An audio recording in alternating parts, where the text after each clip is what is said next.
महाराज पिया अच्छे चरण धरोगी समाधि कदम रखो महाराज पिया तन मन जीवन न्योछावर कीनो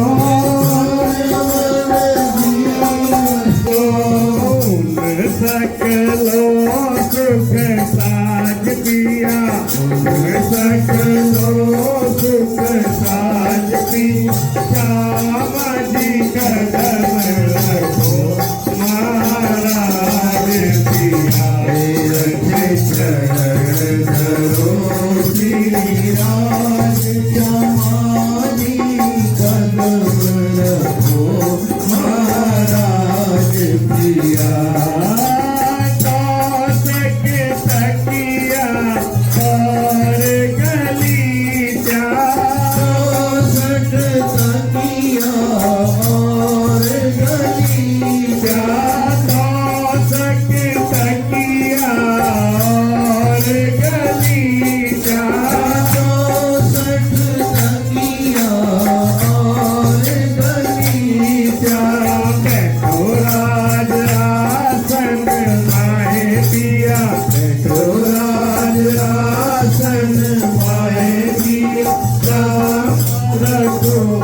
श्याम जी कदम रखो महाराज पिया अच्छे चरण धरो श्री राज समाधि कदम रखो महाराज पिया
पूरन ब्रह्म जी ने पूजन इन वेद कीजे।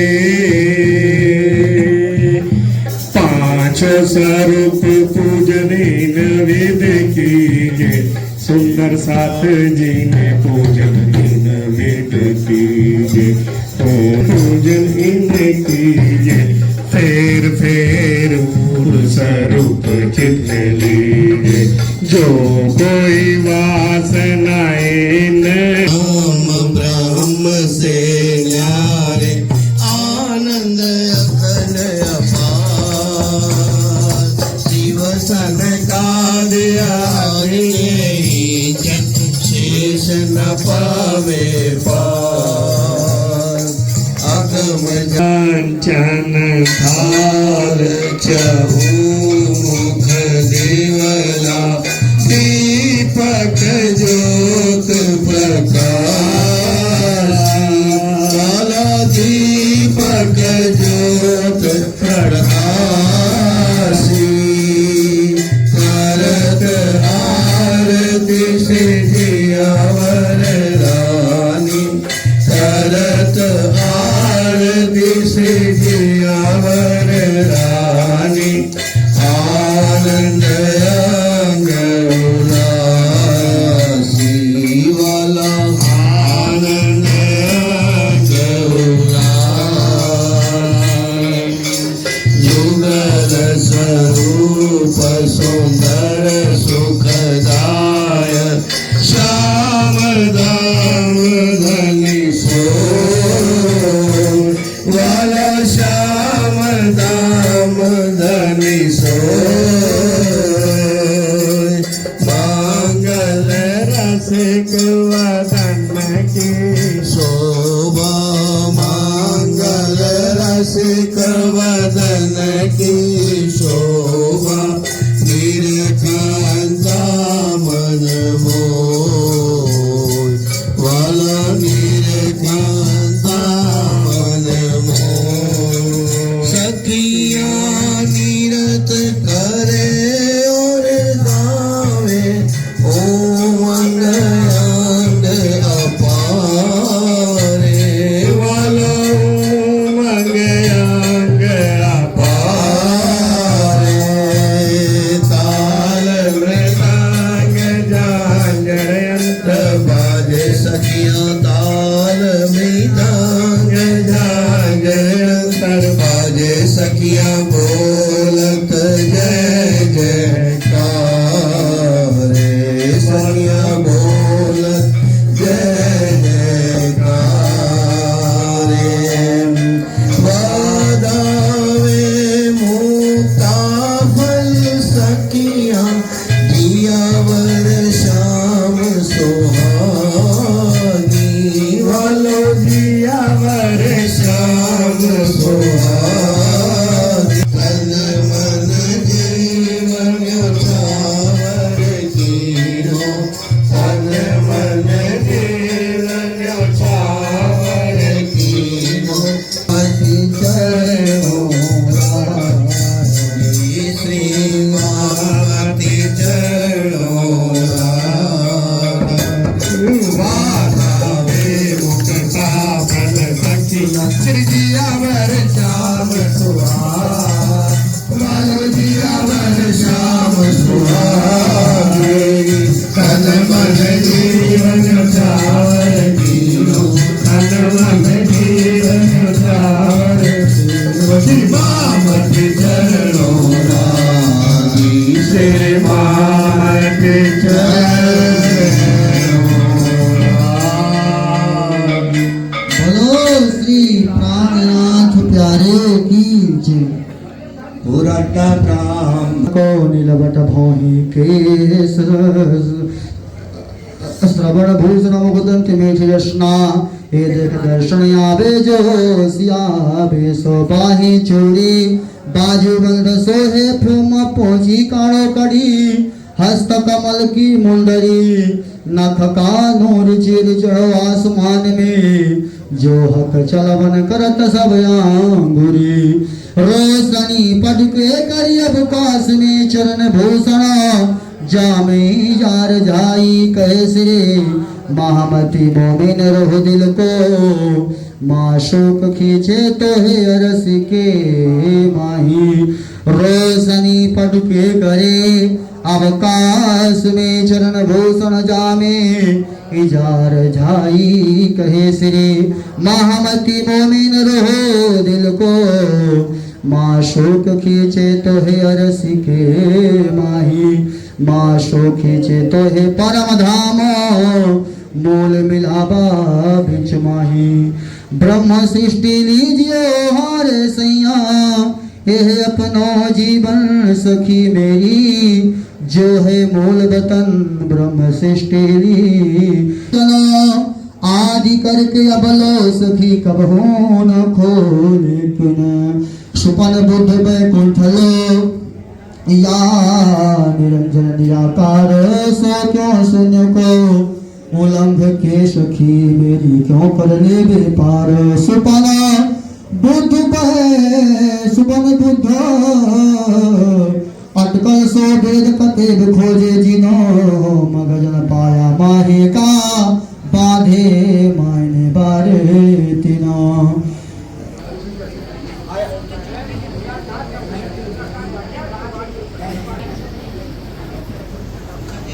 वर्षा जी जगह दे दीजिए शारदा जी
Take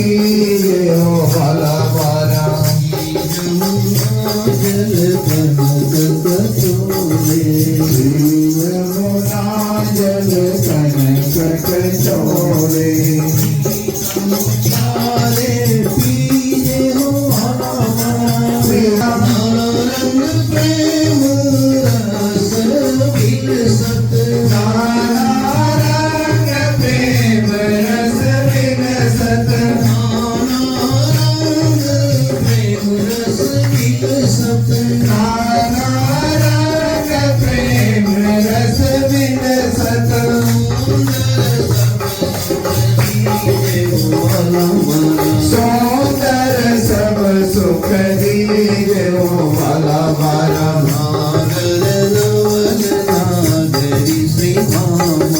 नागर नवल नागरी श्री महामती नवरंग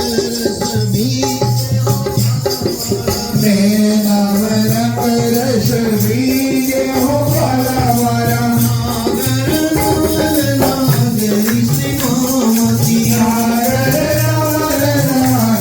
श्री महामती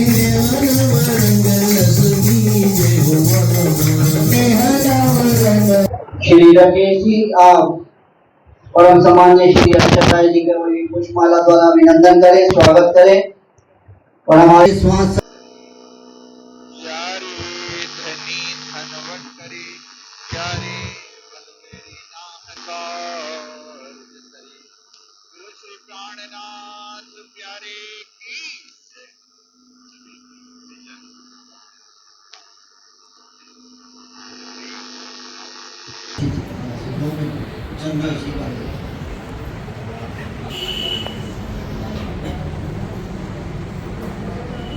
आइए बेटा आइए।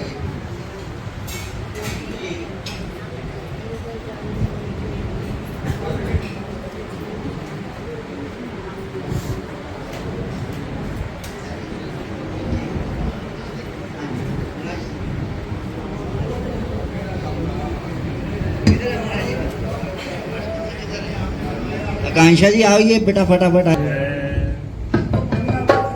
बार बार दिन ये आए बार बार दिन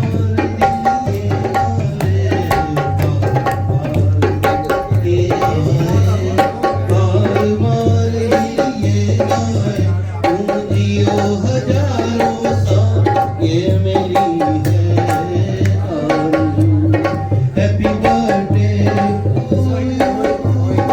happy birthday to you happy birthday to Rohit happy birthday to you फूलों ने चमन से तुझको है सलाम भेजा तारों ने गगन से तुझको है सलाम भेजा दुआ है ये खुदा करे आए शौक तो कयामत आए तुम जियो हजारों साल ये मेरी है आरज़ू happy birthday to happy birthday to happy birthday to Mohit happy birthday नहीं आप सब लोग हैप्पी बर्थडे आइए बोलो हैप्पी बर्थडे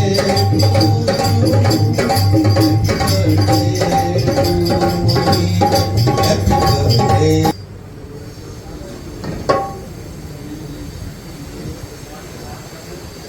परमात्मने नमः।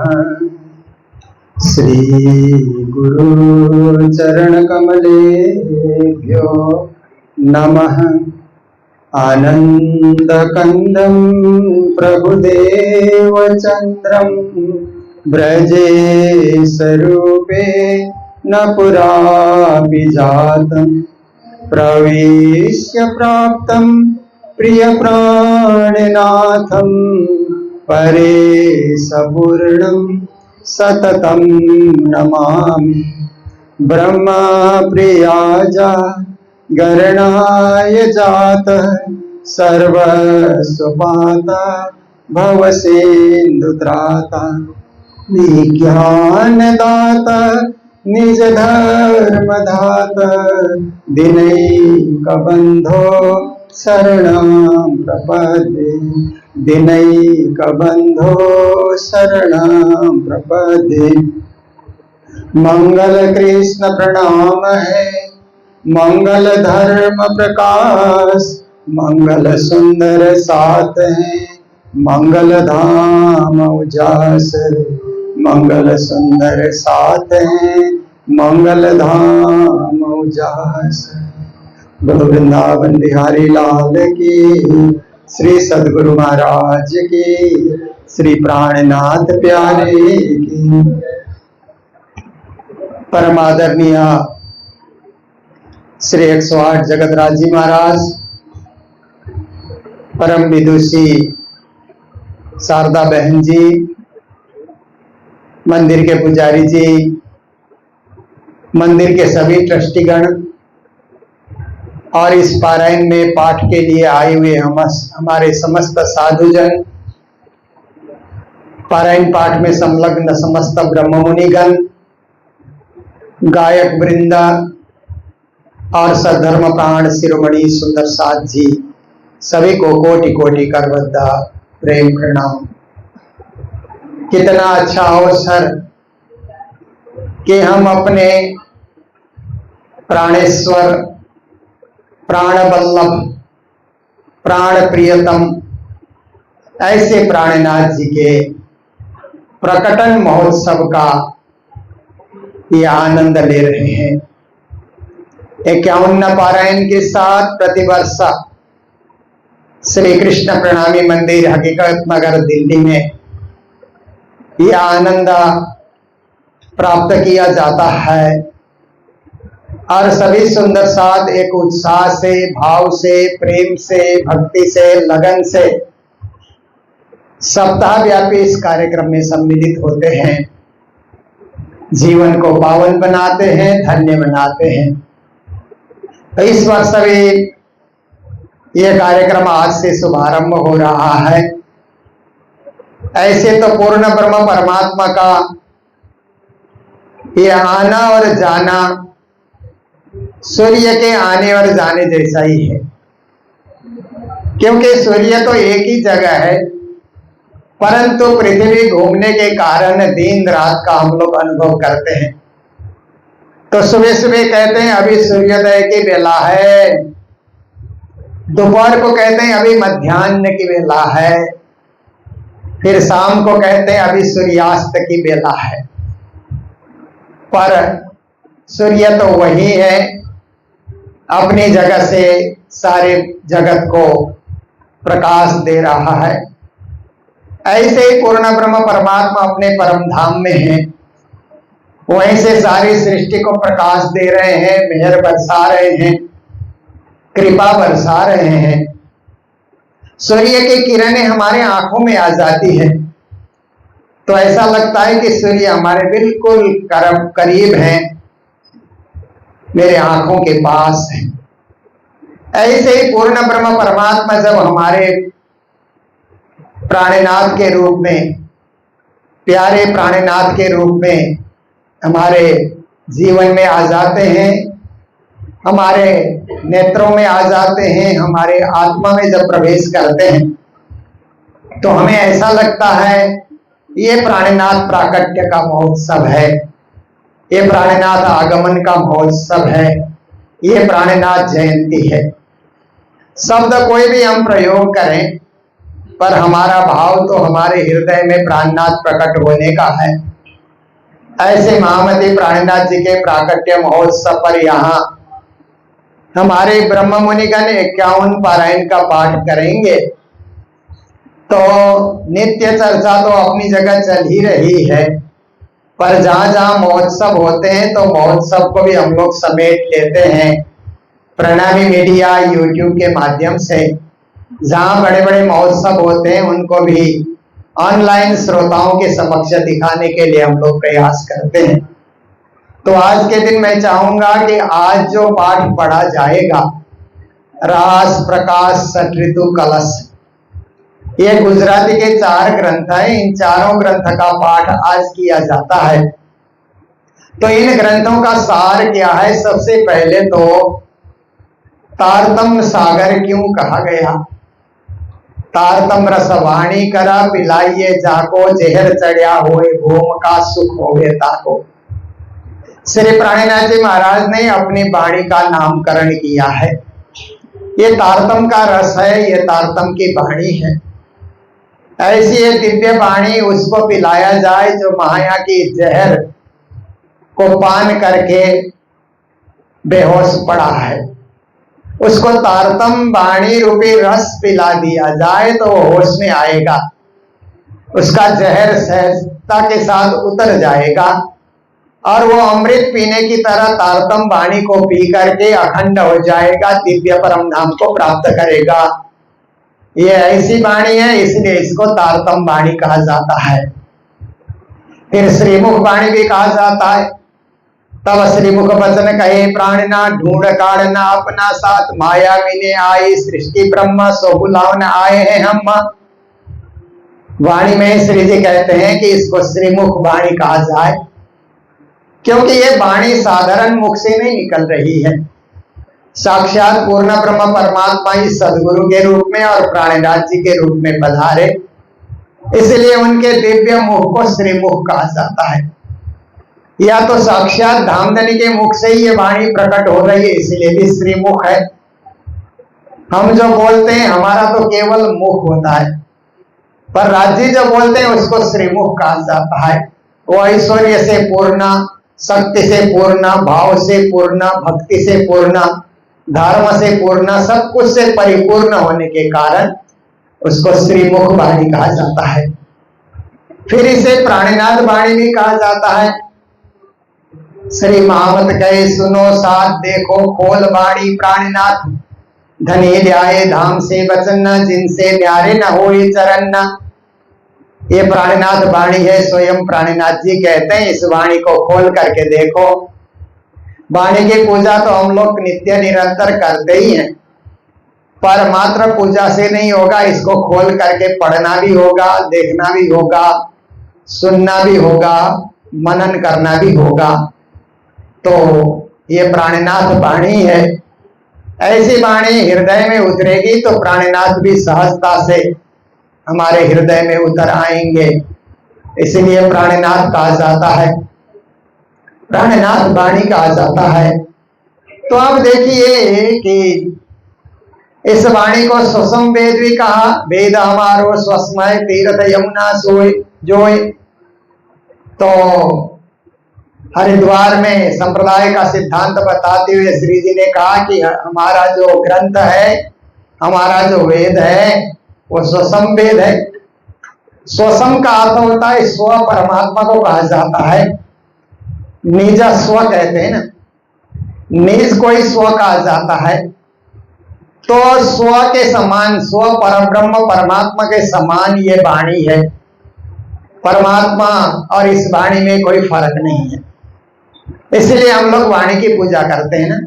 साक्षात अक्षरातीत धामधनी समझ करके वाणी की पूजा करते हैं, क्योंकि ये स्व के समान है, इसलिए भी इसे स्वसम वेद भी कहा जाता है। तो तारतम वाणी कहे, तारतम सागर कहे, श्रीमुख वाणी कहे, प्राणनाथ वाणी कहे, स्वसम वेद कहे, है वाणी एक ही, नाम अनेक है परंतु तत्व वही है, एक ही है। तो इस प्रकार की यह दिव्य वाणी है। और इस तारतम वाणी में ता, र, त, म ऐसे 4 अक्षर आते हैं ना, तो उसका मैंने थोड़ा सा विश्लेषण किया है। तारक है ग्रंथ यह राज रसिक गुणगान, तम अंधकार छुड़ाए के मोक्ष दिए निर्वाण। तारतम का अर्थ क्या है कि ये ग्रंथ तारने वाला है, परम धाम पहुंचाने वाला है। और इस वाणी में राज रसिक गुणगान, श्री राज जो रसिक हैं उनके गुण को गाया गया है। तम अंधकार छुड़ाए के, ये तम और अंधकार से छुड़ाने वाली वाणी है।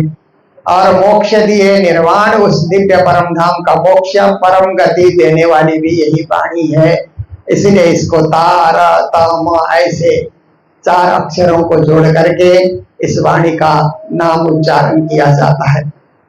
तो देखिए इस वाणी में सबसे पहले रास ग्रंथ है।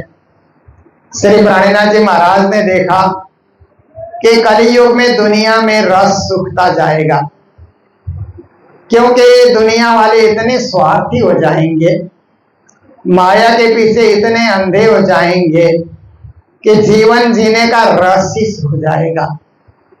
जीवन तो तब जिया जाता है कि आपस में प्रेम हो, सद्भाव हो, मिलन हो, एकता हो, एक दूसरे का सहयोग हो, सह अस्तित्व हो, सह जीवन हो, सह विचार हो। तभी तो जीवन जिया जाता है। सबके सब कलियुग में स्वार्थी हो जाएंगे तो कैसे जीवन जिया जाएगा। तो प्राणनाथ जी ने कहा कलियुग में जीने के लिए एक ही उपाय है, कलौ के सब कीर्तनाथ, जैसे भागवत में कहा, पुराणों में कहा, ऐसे ही प्राणनाथ जी महाराज ने कहा कि कलियुग में भक्ति से ही जीवन जिया जाएगा, रास से ही जीवन जिया जाएगा। रास क्या है? जीवन जीने का एक रस है। वो रस भक्ति का रस है, प्रेम का रस है, श्रद्धा का रस है, भावना का रस है। ऐसा रस जीवन में आएगा तो जीवन जिया जाएगा। ये रस जीवन से सूख गया तो जीवन हमारा निरस बनेगा, व्यर्थ बनेगा। इसलिए जीवन में भक्ति का रस उतरे, इसलिए उन्होंने रास ग्रंथ से रास की महिमा गाते हुए जो श्री कृष्ण ने 5239 साल पहले, क्योंकि 5250वां कृष्ण जन्म महोत्सव इस बार हम लोगों ने मनाया ना, इतने सालों पहले श्री कृष्ण आए, श्री राज्य आए, तो उसको 11 साल और कम कर दीजिए तो 5239 साल पहले उन्होंने रास, महारास के ब्रह्मांड में रास कर दिखाया। कैसा रास हुआ वही रास ग्रंथ में उन्होंने उल्लेख किया है। परंतु रास में प्रवेश करने के पूर्व उन्होंने माया के 5 प्रकरण भी रखे हैं। मोजल के 5 प्रकरण कहा जाता है ना, हवे पहला मोजलनी कहूं बात, तेता दुख रूपी दिन रात, दावा नलबले कई बात, तेनी कटली कहूं विख्यात। रास में जाने के लिए मोह को त्यागना होगा। मोह में बने रहेंगे तो रास में हमारा प्रवेश होगा ही नहीं। इसलिए मोह के 5 बंधन है, मोह के 5 प्रकरण है। उन 5 प्रकरण को पढ़ करके मोह का परित्याग करके निर्मोही बन करके हम रास में प्रवेश कर सकते हैं। तो ये बातें उन्होंने मोहजल के प्रकरण के माध्यम से बताई। फिर रास के रस को पिलाया तो किस प्रकार से बंसी बजती है और सखियां दौड़ पड़ती है। जो काम घर में जिस प्रकार से सायं की बेला में कर रहे थे, यथावत जैसे के वैसे उनको छोड़ करके जहां से बंसी की आवाज आ रही है निकल पड़ती है। पर ये शरीर रास में नहीं गया। योग माया नो देहधारी ने श्री श्यामा जी भया तैयार, ततखिनतियां तेने ठामे मारे साथे की दो श्रृंगार। योग माया ने दिव्य और भव्य श्रृंगार कराया। श्री कृष्ण भी योग माया के आनंद योग माया के ब्रह्मांड में पहुंच चुके हैं। सखियों की आत्मा भी वहां जा पहुंचती है। पर जैसे ही सखियां वहां पहुंचे आत्मा रूप से, तो कृष्ण ने पहले तो उनका स्वागत किया, पर बाद में कुछ बातें ऐसी पूछी कि कृष्ण ने ये जानना चाहा कि कहीं मोह का लेस तो इनमें नहीं है। कहा रजन समाये पंपाल, परमधाम जाते हुए मोह का रस कण भी हमारे अंतर में बचा तो फिर से लौट कर आना पड़ेगा। इसीलिए श्री कृष्ण ने परीक्षाएं ली। सखियां सफल हुई परीक्षा में। फिर वृंदावन के 188 वृक्षों का परिचय कराया, एक एक वृक्ष का नाम ले करके। उसके बाद रास रमन प्रारंभ होता है। आज राज पूर्ण काज मन मनोरथ सुंदरी, मन मनोरथ सुंदरी प्यारी, मन मनोरथ सुंदरी। 14 प्रकार के रास के विविध दृश्य, विविध नृत्य, गायन, नाचना, उछलना, अनेक प्रकार के वहां पर कर्तव्य करना आदि इत्यादि। फिर उसके बाद अंतर्धान होकर के विरह का दुख भी दिखाते हैं। फिर से प्रकट होकर के महाराज एक एक गोपी एक एक कान्हा सुंदर रास रचाई।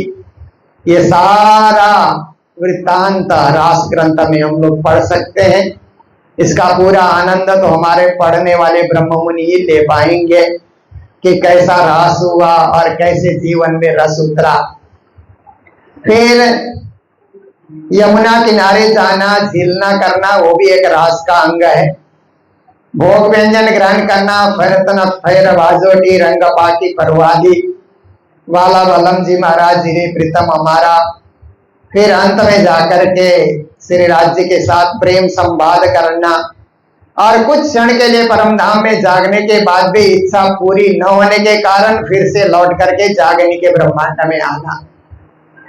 तो प्रकाश गुजराती कहीं एने पेरे की दो रास रमणे जा गया, कहीं आपन ने आओ सर फरीने मांगया। देखिए रास में 47 प्रकरण है, 907 चौपाई है। उसके बाद प्रकाश ग्रंथ शुरू होता है, तो प्रकाश रास का ही एक अंग है। रास होने के बाद फिर जागने के ब्रह्मांड में आए, तो जगाने के लिए सदगुरु महाराज देवचंद्र जी कैसे आए, साक्षात श्यामा जी सदगुरु बनकर के कैसे पधारी, कैसे उन्होंने तपस्याएं की और कैसे उन्होंने फिर तारतम ज्ञान को प्राप्त करके उसका प्रचार प्रसार प्रारंभ किया और कैसे महामती का उनसे जुड़ाव हुआ और सारा नौतनपुरी धाम की स्थापना करके 25 साल तक नौतनपुरी में ही रह करके उन्होंने कैसे ब्रह्मा आत्माओं को जगाया, जगत के जीवों को जगाया। और उनके धाम जाने के बाद महामती प्राणनाथ मेराज ठाकुर को जो विरह हुआ, वो विरह वाणी भी प्रकाश गुजराती में है। ओई वोई करती फिरूं और फिरूं हाय हाय, पीऊजी बिछोआ क्यों सो जीवरा टुक टुक होए न जाए। कभी तो धनी के गुण गिनते हैं तो एक शून्य के पीछे 35 शून्य लगा देते हैं, देखिए। और वहीं प्रकाश हिंदी में जाकर के एक के पीछे 23 ही शून्य लगाते हैं।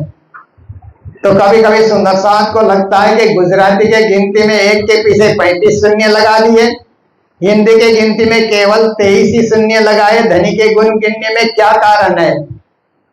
पर गुजराती गिनती में 20 केजी को ही एक मन बोलते हैं। हम लोग 40 केजी को एक मन बोलते हैं ना, वो 20 केजी को एक मन बोलते हैं, इसलिए ज्यादा शून्य लग गए। पर वास्तव में शून्य लगाने का ये तात्पर्य यही है कि धनी के गुण अनंत है, सदगुरु के गुण अनंत है, उन्हें गिना नहीं जा सकता। इसलिए कहते हैं ना, धरती सब कागज करूं लेखन सब बन राय, सात सिंध का स्याही करूं तो भी गुरु गुण लिखियो न जाए। इस प्रकार प्राणनाथ जी ने फिर गुण फिरावा का प्रकरण है, अपने गुण इंद्रियों को राज्य के तरफ कैसे फिराया जाता, आदि आदि प्रकरण, अनेक सारे प्रकरण कहते हुए श्री जी महाराज फिर प्रकट वाणी में जाते हैं। और प्रकाश गुजराती में प्रकट वाणी के 2 खंड किए गए हैं, प्रकाश हिंदी में एक ही खंड में 112 चौपाई में उसे बताया गया है। तो इस प्रकार से आप देखेंगे कि प्रकाश गुजराती 37 प्रकरण और 1064 चौपाई में व्यक्त किया गया है। उसके बाद है षट ऋतु ग्रंथ, जो आज आप लोग पाठ पढ़ेंगे। मारा भलाजी बल्लम कहूं एक विनती, मारा कर्म तनी रे कथाए, सुनो मारी आपा बीती। गुजराती में है ये चौपाई।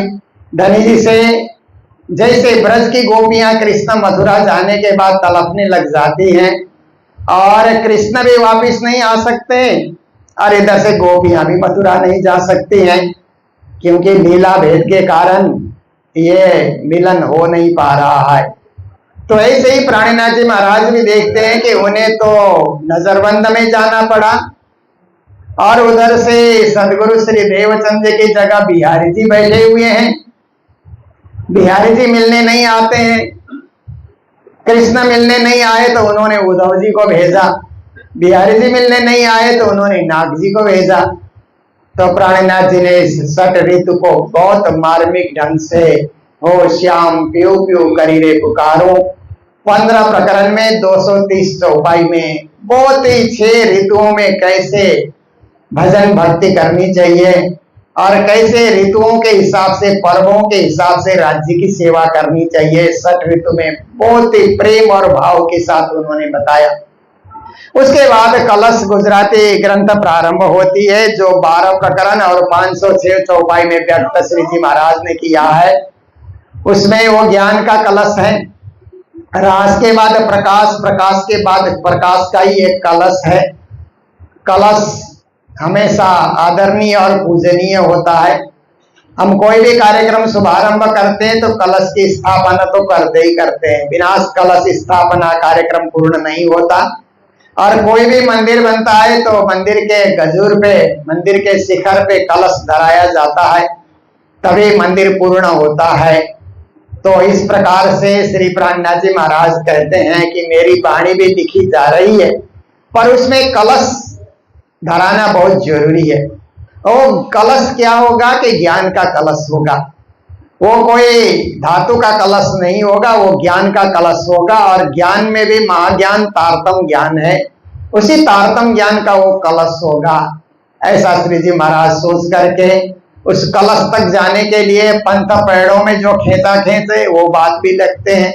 और कोई दान बढ़ा, कोई ज्ञान बढ़ा, और कोई उपासना बढ़ा, कोई भक्ति बढ़ी, आदि आदि खिंचातान करते हैं। जगत की स्थितियां भी वो चित्रण करते हैं।